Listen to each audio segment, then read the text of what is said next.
بسم الله الرحمن الرحيم. الحمد لله رب العالمين، وصلى الله وسلم وبارك على نبينا محمد وعلى آله وصحبه أجمعين، أما بعد.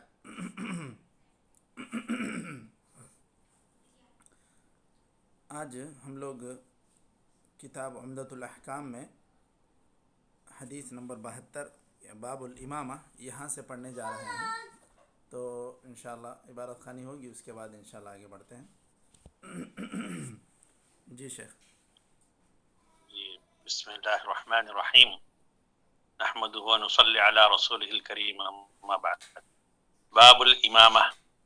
عن أبي هريرة رضي الله عنه عن النبي صلى الله عليه وسلم قال: أما يخشى الذي يرفع رأسه قبل الإمام أن يحول الله رأسه رأس حمار أو يجعل صورته يحول الله جي أن يحول الله أن يحول الله رأسه رأس حمار أو يجعل صورته صورة حمار.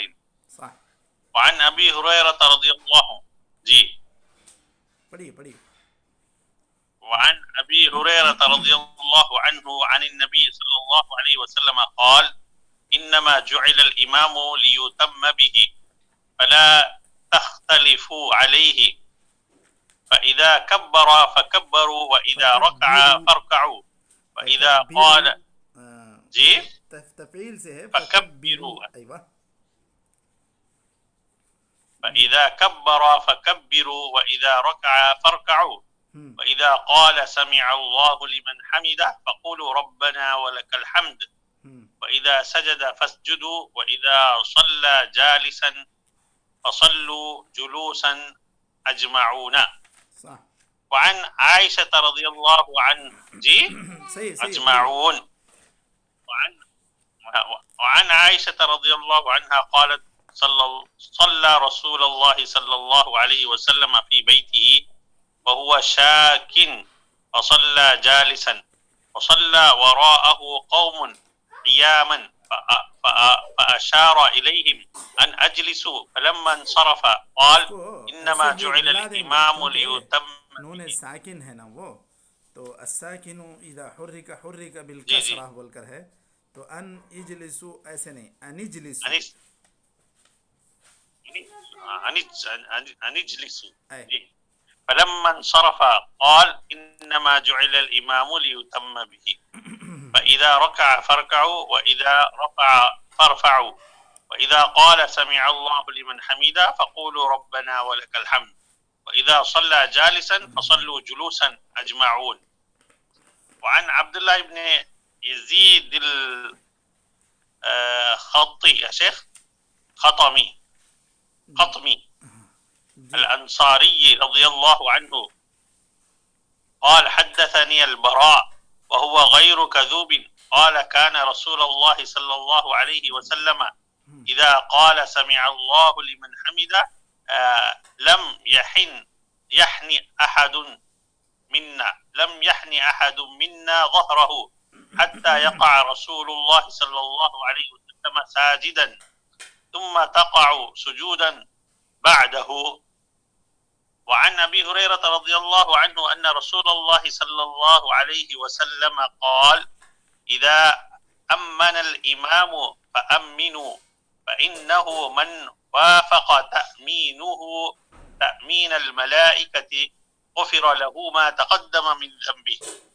وعن أبي هريرة رضي الله عنه أن رسول الله صلى الله عليه وسلم قال: إذا صلى أحدكم للناس فليخفف فإن فيهم الضعيف والسقيم وذوي الحاجة وإذا صلى أحدكم لنفسه فليطول ما شاء.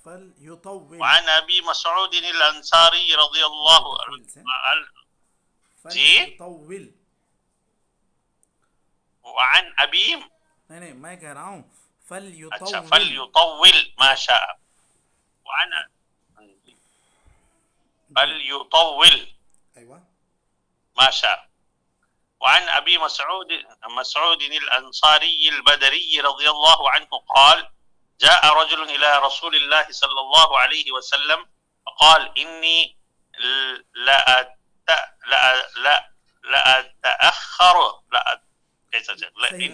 لأتأخر أيوة. عن صلاة الصبح من أجل فلان مما يطيل بنا. قال فما رأيت النبي صلى الله عليه وسلم غضب من موضعة قط أشد مما غضب يومئذ. فقال يا أيها الناس إن منكم منفرين فأيكم أما الناس فليؤجر أما الناس فليوجز أيوة. فليوجز فإن من وراء الكبير والصغير وذوي الحاجة. باب صفة صلاة النبی صلی اللہ علیہ وسلم. یہاں تک کافی ہے، پہلے اتنے پڑھ لیتے ہیں ہم لوگ. جی. چلیے، بسم اللہ الرحمن الرحیم، الحمد للہ رب العالمین، وصلی اللہ وسلم وبارک علی نبینا محمد وعلی آلہ وصحبہ اجمعین، اما بعد. باب الامامہ، امامت کا باب، یا یوں کہیں کہ امامت سے متعلق جتنے مسائل ہیں ان تمام کو چند احادیث ذکر کر کے اس کے ذریعے سے امام مقدسی نے یہ کوشش کی ہے کہ اہم مسائل جو امامت کے ہیں وہ اس باب میں آ جائیں.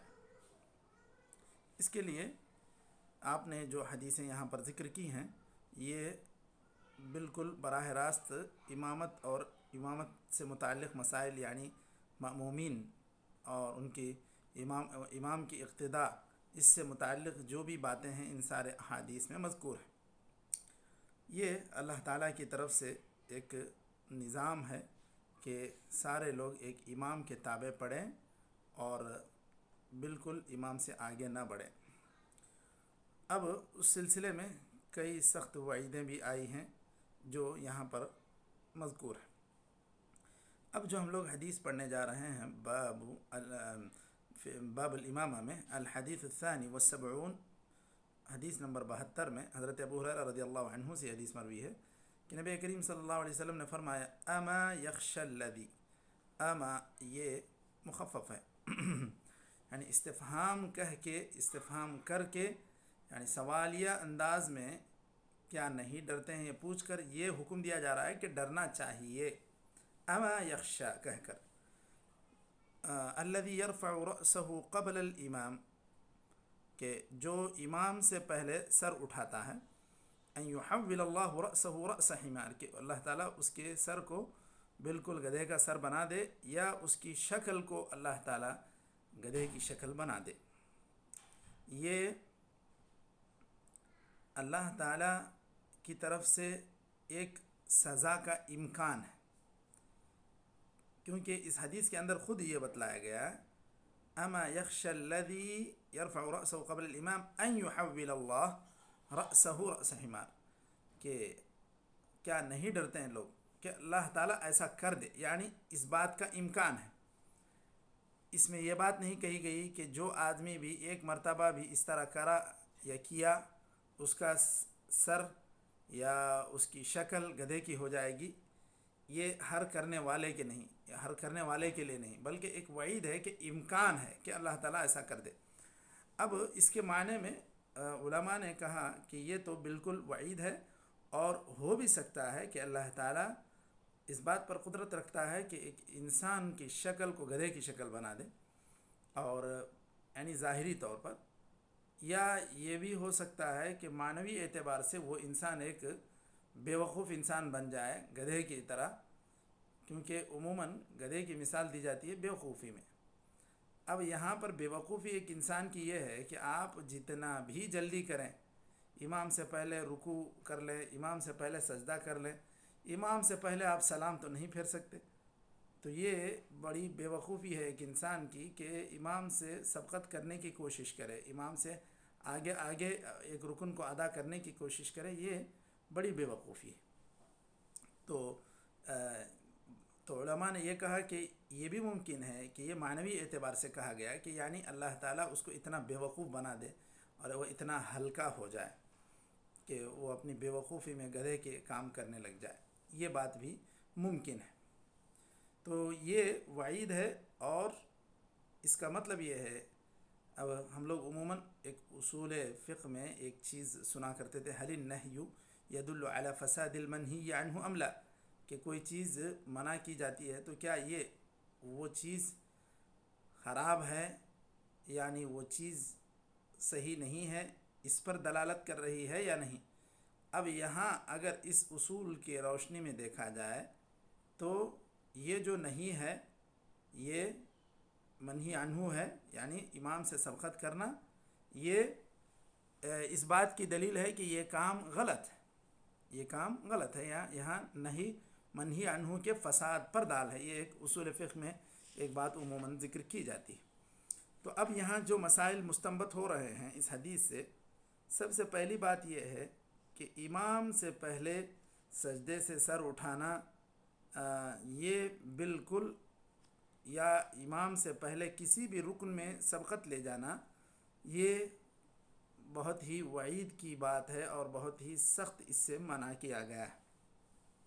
اور خاص طور پر یہاں سجدے کی بات ذکر کی گئی ہے، کیونکہ یرفع رأسہ قبل الامام، یہاں امام سے پہلے سجدے سے سر اٹھانے کے تعلق سے ہو یا رکوع سے پہلے بھی ہو، تو دونوں ہی صورتوں میں ممکن ہے کہ انسان سر اٹھائے امام سے پہلے۔ تو یہ بات ایک وعید کے طور پر یہاں کہی گئی ہے، تو مطلب یہ ہے کہ یہ حرام ہے۔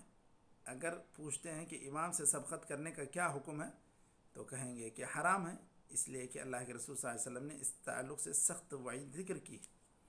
دوسری چیز، اس سے متعلق دیگر چیزیں بھی ذکر کی جائیں گی، یعنی صرف سر اٹھانے میں ہی سبقت منع نہیں ہے، بلکہ رکوع میں امام ابھی گیا بھی نہیں، جس طرح صورت ختم ہوئی اندازہ ہوا تو رکوع میں چلے جانا یا رکوع سے سر اٹھانا، یہ ساری چیزیں بھی منع ہیں، اسی پر قیاس کرتے ہوئے، اسی کا اعتبار کرتے ہوئے، کیونکہ بعض دیگر احادیث میں منقول ہے الذی یخفض ویرفع قبل الامام انما ناصیتہ بید الشیطان، کہ جو انسان سر جلد جھکاتا ہے یا سر جلد اٹھاتا ہے امام سے پہلے، تو گویا کہ اس کی پیشانی شیطان کے ہاتھ میں ہے۔ یہ بات دیگر احادیث میں ہے، بزار نے اس حدیث کو ذکر کیا ہے، اور حضرت ابو ہریرہ رضی اللہ عنہ اس حدیث کے راوی ہیں۔ اس حدیث سے ایک دیگر مسئلہ یہ بھی معلوم ہوتا ہے کہ امام کی متابعت، امام کی اقتداء واجب ہے، اس میں کسی قسم کا اختلاف نہیں کہ کر لیں تو کر لیں، نہیں تو آگے پیچھے بھی ہو جائے تو کوئی مسئلہ نہیں، بلکہ یہاں تو یہ بات بھی کہی گئی ہے کہ امام کے ساتھ مساوات بھی منع ہے، امام کے ساتھ مساوات بھی نہیں ہونی چاہیے۔ جیسے اللہ اکبر کہنے کے لیے وہ ابھی ہاتھ اٹھا ہی رہا ہے تو آدمی ساتھ ساتھ ہاتھ اٹھائے، ساتھ ساتھ رکوع میں جائے امام کے، تو یہ چیز بھی منع ہے۔ یہ چیز فقہاء نے اس کو مکروہ کہا کہ امام کے ساتھ مساوات بھی منع ہے، امام سے سبقت بھی منع ہے۔ امام کی بس اقتداء مطلوب ہے، یعنی جب وہ رکن کرے اس کے بعد آپ ادا کریں، وہ رکوع کر لے، رکوع میں چلے جائے تو پھر آپ جائیں۔ ابھی اس کے تعلق سے ایک حدیث سجدے کے تعلق سے بھی آ رہی ہے کہ وہ بیان کرتے ہیں کہ صحابہ کرام اس وقت تک سجدے میں نہیں جاتے جب تک نبی کریم صلی اللہ علیہ وسلم سر سجدے میں نہ رکھ دیتے تھے۔ چلیے اس کے بعد حدیث نمبر 73، حضرت ابو ہریرہ رضی اللہ عنہ کی حدیث، انما جعل الامام لیؤتم به فلا تختلفوا علیہ فاذا کبر فکبروا واذا رکع فارکعوا، یہ حدیث آپ صلی اللہ علیہ وسلم اس میں بیان کر رہے ہیں کہ امام بنایا ہی اسی لیے گیا ہے کہ اس کی اقتداء کی جائے، تو اس سے تم اختلاف نہ کرو، فلا تختلفوا علیہ، تم اس سے الگ نہ ہو جاؤ، یعنی نہ آگے بڑھو نہ پیچھے ہٹو، یعنی بہت زیادہ اس سے تاخیر ہو جائے کہ وہ رکوع سے سر اٹھا کے وہ سجدے میں جا رہا ہے، ابھی آپ رکوع ہی میں ہیں، تو یہ تو بہت پیچھے ہو گئے، نہ ایسا ہو نہ ایسا ہو۔ فلا تختلفوا علیہ فاذا کبر فکبروا، جب وہ تکبیر کہے تو تم بھی تکبیر کو، واذا رکع فارکعوا، اس کے رکوع کرنے کے بعد تم رکوع کر لو، واذا قال سمع اللہ لمن حمدہ فقولوا ربنا ولک الحمد یا ربنا لک الحمد، واذا سجد فاسجدوا واذا صلى جالسا فصلوا جلوسا اجمعون۔ تو یہاں اس میں یہ بات کہی گئی کہ وہ رکوع کرے تو تم بھی رکوع کرو، جب وہ رکوع سے سر اٹھائے سمع اللہ لمن حمدہ کہے تو تم ربنا لکل حمد کہو. تو یہاں اس کو کہتے ہیں التسمیع. التسمیع کس کے لیے ہے؟ کیا صرف امام کے لیے ہے یا امام اور ماموم دونوں کے لیے ہے؟ تو اس میں اکثر علماء کا خیال یہ ہے کہ اس میں صرف تسمیع یعنی سمع اللہ لمن حمدہ کہنا یہ امام کے لیے ہے، کیونکہ نبی صلی اللہ علیہ وسلم نے اس حدیث میں کہا اذا قال سمع اللہ لمن حمدہ فقولوا ربنا لک الحمد. تو تمہاری ذمہ داری یہ ہے امام کے سمع اللہ لمن حمدہ سن کر تم ربنا لک الحمد کہو. البتہ امام دونوں چیزیں کہے گا، سمع اللہ لمن حمدہ بھی کہے گا، ربنا لک الحمد بھی کہے گا. وَإِذَا سَجَدَ فَاسْجُدُوا وَإِذَا صَلَّى جَالِسًا فَصَلُّوا جُلُوسًا أَجْمَعُونَ. یہاں ایک دوسرا مسئلہ ہے کہ امام جب بیٹھ کر پڑھے تو مامومین کو کیا کرنا چاہیے؟ کہ مامومین بھی بیٹھ کر پڑھیں گے یا کھڑے ہو کر پڑھ سکتے ہیں؟ تو یہاں کئی احادیث اب ذکر ہو رہی ہیں، ایک کے بعد دیگر اسی موضوع سے متعلق ہیں، اور الفاظ کے اختلاف کے ساتھ تقریباً سب میں یہی بات ہے. اس حدیث کو بھی ہم لوگ دیکھ لیتے ہیں، پھر اس کے بعد ہم لوگ اس میں کیا راجح ممکن ہے وہ اس پر بات کر لیتے ہیں. دوسری حدیث جو حدیث نمبر 74 ہے، حضرت عائشہ رضی اللہ عنہا سے مروی ہے. وہ فرماتی ہیں کہ نبی صلی اللہ علیہ وسلم نے اپنے گھر میں سے نماز پڑھایا. کب؟ وہ شاکن. شاکن شدت سے نہیں پڑھیں گے، اس کے اوپر تشدید نہیں ہے. شاکن اس حال میں کہ آپ صلی اللہ علیہ وسلم کسی مرض کی شکایت کر رہے تھے، یعنی کچھ بیمار تھے. تو آپ صلی اللہ علیہ وسلم نے بیٹھ کر نماز پڑھایا اور آپ صلی اللہ علیہ وسلم کے پیچھے لوگوں نے کھڑے ہو کر نماز پڑھی. تو آپ صلی اللہ علیہ وسلم نے نماز کی حالت میں اشارہ کیا کہ تم لوگ بیٹھ جاؤ. پھر جب نماز سے فارغ ہوئے تو کہا امام اسی لیے بنایا گیا ہے کہ تم اس کی اقتداء کرو یا اس کی اقتداء کی جائے. تو وہ رکوع کرے تو تم رکوع کرو، وہ سر اٹھائے رکوع سے تو تم بھی اٹھاؤ، اور جب سمع اللہ لمن حمدہ کہے تو ربنا ولک الحمد کہو. اور یہاں پر بھی وہ مزید وہ جملہ مذکور ہے وَإِذَا صَلَّى جَالِسًا فَصَلُّوا جُلُوسًا أَجْمَعُونَ، کہ جب وہ امام بیٹھ کر پڑھے نماز، بیٹھ کر پڑھائے تو تم بھی بیٹھ کر پڑھا کرو پورے کے پورے. یہ بات آپ صلی اللہ علیہ وسلم نے کہی جب دیکھا کہ لوگ آپ صلی اللہ علیہ وسلم کے پیچھے کھڑے ہو کر پڑھ رہے ہیں اور آپ صلی اللہ علیہ وسلم بیٹھ کر پڑھ رہے ہیں. تو اس صورت میں اب اختلاف ہے کہ کیا ایسا ہو سکتا ہے یا ایسا کرنا چاہیے کہ کوئی امام اپنی کمزوری کی وجہ سے بیٹھ کر پڑھا رہا ہو تو کیا سارے مقتدی بھی بیٹھ کر پڑھیں گے یا کھڑے ہو کر پڑھیں گے؟ اس میں اب جیسے کچھ ظاہر الاحادیث ہمیں نظر آ رہے ہیں کہ آپ صلی اللہ علیہ وسلم نے خود بیٹھ کر پڑھایا، اور جب پیچھے دیکھا کہ آپ کو محسوس ہوا کہ لوگ کھڑے ہو کر پڑھ رہے ہیں تو آپ نے اشارہ کیا نماز کی حالت میں کہ تم لوگ بھی بیٹھ کر پڑھو. پھر نماز سے فارغ ہونے کے بعد بھی آپ صلی اللہ علیہ وسلم نے مزید تاکید کی کہ جب امام بیٹھ کر پڑھائے تو تم بھی بیٹھ کر پڑھو. اسی طرح اس سے پہلے والے حدیث میں بھی آپ صلی اللہ علیہ وسلم نے کہا وَإِذَا صَلَّى جَالِسًا فَصَلُّوا جُلُوسًا. اور اسی طرح ایک دیگر صحابی کے تعلق سے بعض صحابہ نے جا کر کہا کہ وہ آج کل بڑے بیمار چل رہے ہیں اور وہی نماز بھی پڑھاتے ہیں. تو آپ صلی اللہ علیہ وسلم نے کہا کہ دیکھو اگر وہ بیٹھ کر نماز پڑھاتے ہیں تو تم بھی بیٹھ کر نماز پڑھا کرو. تو یہاں اکثر احادیث اس بات کا اشارہ دے رہی ہیں کہ اگر امام بیٹھ کر پڑھاتا ہے تو مأمومین کو، مقتدیوں کو بھی بیٹھ کر ہی پڑھنا چاہیے. بعض لوگوں نے یہ کہا کہ یہ حکم منسوخ ہے کہ جو آدمی قادر ہے قیام پر، وہ رکن ہے، اس کو ایسی ہی حالت میں ادا کرنا چاہیے. البتہ امام جو بیٹھا ہے تو اس کا عذر ہے کہ وہ مریض ہے. لیکن اس تعلق سے مختلف احادیث کو جمع کر کے امام احمد رحمۃ اللہ علیہ نے ایک بات کہی کہ اگر امام ابتدا سے بیٹھ کر پڑھا رہا ہے تو ایسی صورت میں سارے لوگوں کو بیٹھ کر پڑھنا چاہیے. امام ابتدا کیا تکبیر تحریمہ کی بیٹھ کر تو پھر سارے لوگوں کو بیٹھ کر پڑھنا چاہیے. اور اگر امام کھڑے ہو کر شروع کیا، بیچ میں اس کو کمزوری محسوس ہوئی، وہ بیٹھ گیا، تو ان لوگوں کو مکمل کرنا چاہیے کھڑے ہو کر ہی. ایسی بات ایک اور حدیث کی بنیاد پر امام احمد نے کہی ہے، اور صاحب فتح الباری امام ابن حجر نے اس کو بہتر مانا ہے کہ سارے احادیث کے درمیان جمع کر کے اس طرح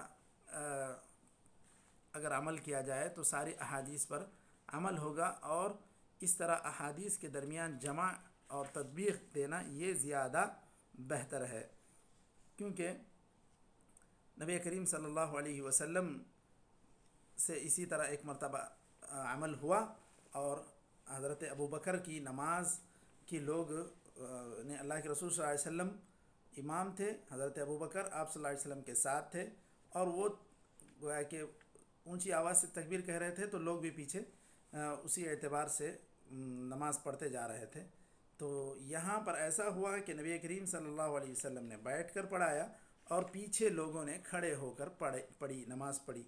یہ خاص طور پر مرض الموت کا واقعہ ہے، یعنی جب نبی کریم صلی اللہ علیہ وسلم کو آخری مرض لاحق ہوا تھا وفات سے قبل، تو یہ اس وقت کی بات ہے۔ تو اس اعتبار سے امام ابن حجر نے یہی کہا کہ سارے احادیث کو جمع کر کے امام احمد رحمۃ اللہ علیہ نے جو موقف اپنایا ہے کہ امام اگر ابتدا سے بیٹھ کر پڑھاتا ہے تو بیٹھ کر ہی سب لوگوں کو پڑھنا چاہیے، اگر امام شروع کرتا ہے کھڑے ہو کر، پھر بعد میں وہ اپنی کمزوری کی وجہ سے بیٹھ جاتا ہے، تو ان لوگوں کو کھڑے ہو کر ہی مکمل کر لینا چاہیے۔ یہ بات امام احمد رحمۃ اللہ علیہ نے کہی، اور اس کو دیگر لوگوں نے اس کو بہتر مانا ہے۔ اس کے بعد اس حدیث سے جو مسائل مستنبط ہو رہے ہیں اس میں یہ بات ذکر کی گئی ہے کہ اس سے معلوم ہوتا ہے انما جعل الامام لیؤتم به، اس میں سب سے پہلا جملہ یہی ہے، تو اس کا مطلب یہ ہے کہ جو آدمی امام سے آگے بڑھ جائے تو گویا کہ اس کی نماز باطل ہو جائے گی۔ یہ بات اس کے اندر ذکر ہو رہی ہے، ذکر کی گئی ہے، اس سے مستنبط مسائل سے معلوم ہو رہی ہے۔ دوسری چیز کہ افضل یہی ہے متابعت میں کہ ایک رکن امام ادا کرے، یعنی پہلے وہ سجدہ کر لے تو پھر ان لوگوں کو سجدہ کرنا چاہیے، وہ رکوع کرے، رکوع میں چلے جائے تو پھر اس کے بعد ان لوگوں کو رکوع میں جانا چاہیے، اس سے پہلے نہیں جانا چاہیے۔ مطلب مساوات بھی منع ہے، سبقت بھی منع ہے، اتباع مطلوب ہے۔ اور اسی طرح یہ بات بھی کہی جا رہی ہے کہ امام جب اپنے عجز کی وجہ سے، اپنی کمزوری کی وجہ سے بیٹھ کر پڑھے تو پیچھے رہنے والے گرچہ کے قیام پر قدرت رکھتے ہیں، طاقت رکھتے ہیں، پھر بھی ان کو بیٹھ کر پڑھنا چاہیے تاکہ امام کی مکمل اقتداء ہو سکے، ورنہ دونوں الگ الگ ہو جائیں گے اس اعتبار سے۔ چلیے یہاں پر ایک اور چیز کہ کیا امام سے پہلے سورۃ الفاتحہ پڑھنا چاہیے یا نہیں پڑھنا چاہیے؟ جی مشائخ، اب بعض لوگوں کا مسئلہ یہ ہوتا ہے کہ اب سورہ فاتحہ امام مکمل پڑھنے تک رک کے پھر بعد میں اس کے پڑھنے کے بعد پڑھنے کی کوشش کریں تو ہو سکتا ہے شاید بھول بھی جائیں۔ تو اگر کوئی انسان ایسا کرتا ہے کہ جس طرح امام پڑھتا جا رہا ہے اپنے طور پہ سورہ فاتحہ یہ بھی پڑھ رہے ہیں، تو کیا اس کی اجازت ہے، گنجائش ہے یا نہیں ہے مشائخ؟ جی ہاں پڑھ سکتے ہیں شیخ امام کے ساتھ۔ جی، اور جواب دیجیے مشائخ۔ انشاءاللہ گنجائش ہے شیخ، پڑھ سکتے ہیں، جی ساتھ میں بھی پڑھ سکتے ہیں شیخ، اگر وہ جیسے پڑھ سکتے ہیں جی ساتھ کا مطلب شیخ وہ الحمدللہ رب العالمین کہنے کے بعد ہی نا ہم لوگ کہیں گے الحمدللہ رب العالمین، ساتھ ساتھ تو نہیں کہہ سکتے، یعنی تو جو ہے نا پورا کمپلیٹ ہو پڑھنے کے بعد سورہ فاتحہ ہم لوگ پڑھنا ہی بہتر ایسا معلوم ہوتا ہے، یا تو الحمدللہ رب العالمین اس کے بعد ہم الحمدللہ رب العالمین بولیں گے۔ چلیے بہرحال ایک فتویٰ لیکن ایسا ہے، ہمارا شیخ عبدالباسط صاحب جو ہے نا وہ بھی ذکر کر رہے تھے پروگرام میں کہ حدیث میں جن چیزوں میں سبقت سے منع کیا گیا ہے اس میں سورۃ الفاتحہ سے متعلق حکم نہیں ہے۔ کبر فکبروا، رفع رأسه من الرکوع فارفعوا، کیا ہے وَإِذَا صَلَّى بِكُمْ جَالِسًا فَصَلُّوا جُلُوسًا، یہ ساری باتیں ہیں، لیکن اس میں سورۃ الفاتحہ میں سبقت یا مساوات یہ منع نہیں ہے۔ ہو سکتا ہے کہ امام جب ساتھ ساتھ پڑھیں گے آپ اور اس کے آمین کہنے کے وقت آپ بھی آمین کہیں گے، یہ زیادہ بہتر ہے لیکن یہ ایک فتویٰ جو جیسا شیخ عبدالباسط صاحب نے ذکر کیا ہے کہ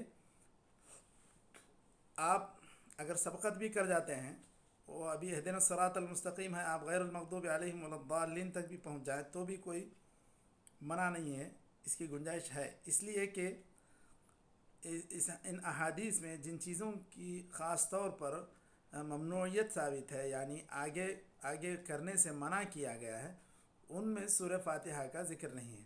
وہ ویسے بھی سورہ فاتحہ پڑھ کے انسان جو ہے خاموش ہی رہنا ہے، اب جب تک وہ قرات نہیں کرے گا، خاص طور پہ جہری نمازوں کے تعلق سے۔ یہاں تو رکوع اور سجود کا معاملہ نہیں، تو اگر ایک انسان سبقت کر جاتا ہے سورۃ الفاتحہ میں تو یا ہے کہ برابر برابر کر لیتا ہے، تو یہ اس حدیث کے اعتبار سے پتہ چلتا ہے کہ اس کے اندر سورہ فاتحہ میں سبقت منع نہیں کی گئی ہے۔ جو بھی امام کی اقتداء جو کہی گئی ہے وہ سارے ظاہری افعال میں ہے، جو بھی رکوع ہے، سجود ہے، اس سے اٹھنا ہے، تکبیر تحریمہ ہے، یہ ساری چیزوں میں اس کی اقتداء کا حکم دیا گیا ہے۔ رہی بات سورہ فاتحہ میں آگے پیچھے، اس بات کی گنجائش ہے۔ اب وہ فقہی مسالک کے اعتبار سے بعض لوگوں نے کہا کہ جب وہ الحمدللہ رب العالمین کہہ کر رک جائے، وہ خاموش ہو جائے، تو پھر وہاں تم الحمدللہ رب العالمین پڑھو، پھر وہ الرحمن الرحیم پڑھ کے خاموش ہو تو پھر الرحمن الرحیم پڑھو۔ یہ تو وقفہ بھی کبھی اتنا طویل نہیں ہوتا ہے کہ اس کی پوری آیت ہو جائے، یہ تو پھر دوسری آیت کا وہ شروع کر لے گا، ایک حصہ وہ پڑھ لے گا۔ تو یہ ساری چیزیں بہت کیا کہتے ہیں مشکل ہیں اس اعتبار سے کہ آپ اگر سورہ فاتحہ پڑھنا چاہیں گے تو وہ اس کے سورہ فاتحہ کے بعد اتنا وقفہ بھی نہیں ہے کہ آپ کا سورہ فاتحہ ہونے تک وہ خاموش رہیں۔ امام جو ہے پھر اس کے بعد سورہ کریں گے اور سورہ شروع کر لیں گے، اور وہاں پر تو حکم ہے خاص طور پر کہ جب وہ قرآن پڑھا جائے تو تم خاموش سنا کرو۔ لیکن خاص طور پر سورۃ الفاتحہ کے تعلق سے آپ صلی اللہ علیہ وسلم نے یہ بات کہی ہے کہ تم لوگ سوائے سورہ فاتحہ کے اور کچھ مت پڑھا کرو۔ تو جو لوگ امام کے ساتھ ساتھ کوئی سورت مثلا کسی کو یاد ہوتی تھی تو وہ جلدی جلدی پڑھنے کی کوشش کرتے تھے، آپ صلی اللہ علیہ وسلم نے کہا کہ مجھے اس کی وجہ سے خلل ہو رہا ہے، تم لوگ ایسا مت کرو، صرف سورہ فاتحہ پڑھو۔ تو آپ صلی اللہ علیہ وسلم نے سورہ فاتحہ پڑھنے کی اجازت دی، تو یہ سورہ فاتحہ پڑھنا چاہیے، اور اس میں اقتداء اگر نہ بھی ہو تو پھر اس حدیث کے اعتبار سے منع نہیں ہے۔ چلیے اس کے بعد جو حدیث ہے الحدیث الخامس والسبعون یا الحدیث یہ کیا کہتے ہیں حدیث نمبر 75، اس کے اندر یہ بات حضرت عبداللہ بن یزید الخطمی الانصاری سے منقول ہے کہ وہ کہہ رہے ہیں کہ حدثني البراء بن عازب وهو غير كذوب قال كان رسول الله صلى الله عليه وسلم إذا قال سمع الله لمن حمده لم يحن أحد منا ظهره حتى يقع رسول الله صلى الله عليه وسلم ساجدا۔ نبی کریم صلی اللہ علیہ وسلم کا معمول وہ بیان کر رہے ہیں کہ نبی صلی اللہ علیہ وسلم سجدے میں جاتے سمع اللہ لمن حمدہ کہہ کر تو ہم لوگوں میں سے کوئی آدمی اپنی پیٹھ ابھی ٹیڑھی بھی نہیں کرتا، یہاں تک کہ آپ صلی اللہ علیہ وسلم مکمل سجدے میں چلے جاتے۔ تو یہ مکمل اقتداء کی حالت یہ راوی بیان کر رہے ہیں۔ ثم نقع سجودا بعدہ، پھر ہم نبی علیہ السلام کے بعد میں سجدے میں جاتے تھے۔ تو یہ مکمل اقتداء کی بات اس کے اندر واضح ہو رہی ہے کہ سجدے اور رکوع میں بھی ساتھ ساتھ نہیں جانا چاہیے، بالکل جیسے یہ صحابی بیان کر رہے ہیں کہ متابعہ مکمل متابعہ ہو، ان سے مساوات بھی نہ ہونے پائے۔ اب اس حدیث سے کیا مسائل مستنبط ہوتے ہیں؟ اس سے مسئلہ یہ بھی مستنبط ہوتا ہے کہ نبی علیہ السلام کی صحابہ کرام نماز میں کیسے اقتداء کیا کرتے تھے، اور یہ لوگ قیام سے سجود میں نہیں جاتے تھے جب تک کہ نبی کریم صلی اللہ علیہ وسلم سجدے میں پوری طرح اپنا سر نہ ٹیک دیتے۔ اب اس سے تو یہ بھی معلوم ہو رہا ہے کہ مکمل اقتداء اسی طرح ہونا چاہیے جس طرح صحابہ کرام کیا کرتے تھے، اور موافقت بھی نہیں ہونا چاہیے کہ برابر برابر، بلکہ اقتداء ہی ہونا چاہیے۔ اسی طرح اس حدیث میں اس بات کی بھی دلیل مل رہی ہے کہ طمانینہ بعد الرکوع، جو لوگ رکوع کے بعد فوراً سجدے میں جانے کی فراق میں رہتے ہیں، جلدی میں رہتے ہیں، تو یہ صحیح نہیں ہے۔ بالکل دیکھیے جس طرح صحابہ کرام انتظار کیا کرتے تھے نبی علیہ السلام پوری طرح سر سجدے میں رکھ دیں پھر ہم لوگ سر سجدے میں رکھیں گے، تو پوری طرح اطمینان پر یہ حدیث دلالت کر رہی ہے کہ صحابہ کرام کی نماز بھی پورے اطمینان اور خشوع و خضوع کے ساتھ ہوا کرتی تھی. یہ صحیح طریقہ ہے. رکوع کے بعد سجدے میں جانے کی جلدی نہیں ہونی چاہیے. اسی طرح حدیث نمبر 76 اس میں آمین سے متعلق ہے اور نماز کو تخفیف کرنا ہے، اس سے متعلق حکم ہے. یہاں میٹنگ ختم ہونے کا امکان ہے تو ہم لوگ یہیں تک آج رک جاتے ہیں، حدیث نمبر 75 تک. انشاءاللہ کل ہم لوگ یہ حدیث اذا امن الامام فامنوا، یہ بات ہم لوگ یہاں سے انشاءاللہ کل پڑھتے ہیں. حدیث ابی ہریرہ رضی اللہ عنہ، حدیث نمبر 76. نکتفی بهذا القدر وصلی اللہ وسلم علی نبینا محمد وعلی آلہ وصحبہ اجمعین.